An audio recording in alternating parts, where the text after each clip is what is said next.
From shortly after my arrest on October 9, 2019 to now, I have been trying to share the irrefutable truth with you. The American people have been lied to by Donald Trump, Rudy Giuliani, and various cohorts of individuals in government and media positions. They created falsehoods to serve their own interests, knowing it would undermine the strength of our nation.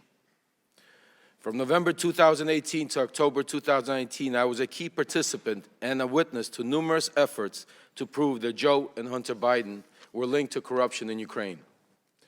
Rudy Giuliani, on behalf of then President Donald Trump, tasked me with a mission to travel the globe, finding dirt on the Bidens so that an array of networks could spread misinformation about them, thus securing the 2020 election for Donald J. Trump. Ironically, when I was arrested, my original indictment linked me to an individual referred to as unindicted co-conspirator 1. We now know this individual to be Congressman Pete Sessions, who sits on this very committee today. Today, I ask you to consider the following. In nearly a year traveling the world and interviewing officials in different countries, I found precisely zero evidence of the Biden's corruption in Ukraine. No credible source has ever provided proof of criminal activity, not the FBI, CIA, nor the NSA. No respectable Ukrainian official has ever said that the Bidens did anything illegal, including former President Poroshenko and former Prosecutor General Yuri Lutsenko. Even when CEO of Burisma, Mykola Zlochevsky, was offered a deal by Rudy Giuliani in exchange for information on the Bidens, he provided none, because there is none. The only information ever pushed on the Bidens in Ukraine has come from one source, and one source only: Russia and Russian agents.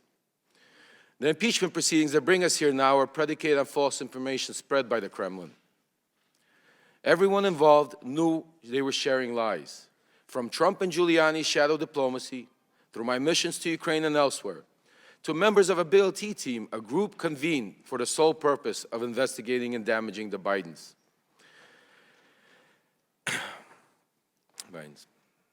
Everything was for the ultimate benefit of Donald Trump and thereby Vladimir Putin. Because the team's investigations were centered around Biden and Ukraine, I was designated the point person in every matter they pursued. That is how I know with certainty that these Biden stories are untrue then and are untrue now.